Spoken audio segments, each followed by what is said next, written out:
Took out the old motor, and now we are installing the new motor.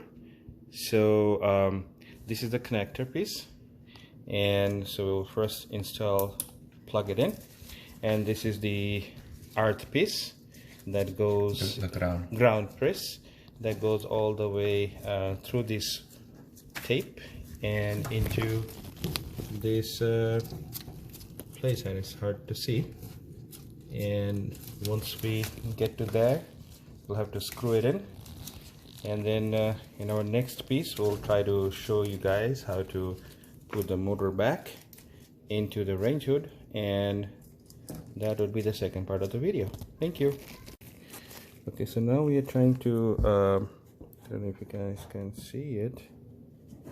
Yeah, that's, so we're gonna try to put the ground in. So there is a small wire, and the screw is a very tiny space where we need to screw in. Okay, if you can hold on the just put your fingers inside, so I can screw it inside. Put your fingers on the I'm holding on the screw. The okay. screw, yeah. Doesn't move when Okay, so we are going to come back and shoot the next part of the video.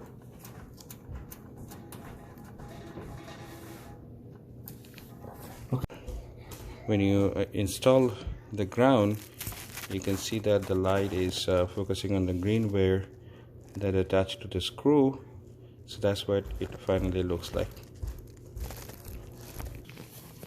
So the next step of the video is we're gonna put the cover back, and this is our new motor, and then we'll try to install the new motor in the space that is that we have. And here's just only two screws. One is in here, another one is in here somewhere. So we'll just screw in, and then the controller is ready to go.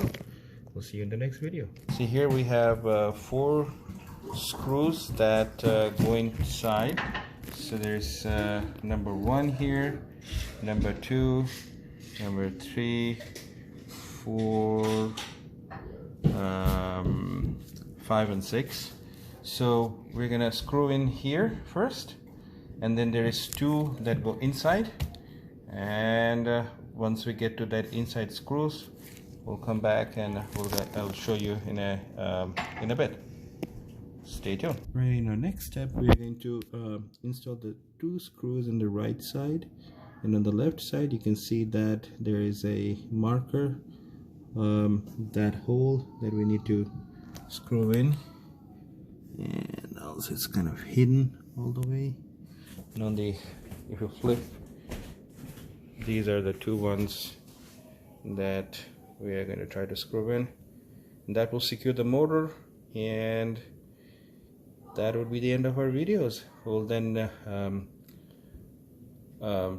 install the chimney with the exhaust and put the hood, attach it with the chimney. So that's all we need. Thank you.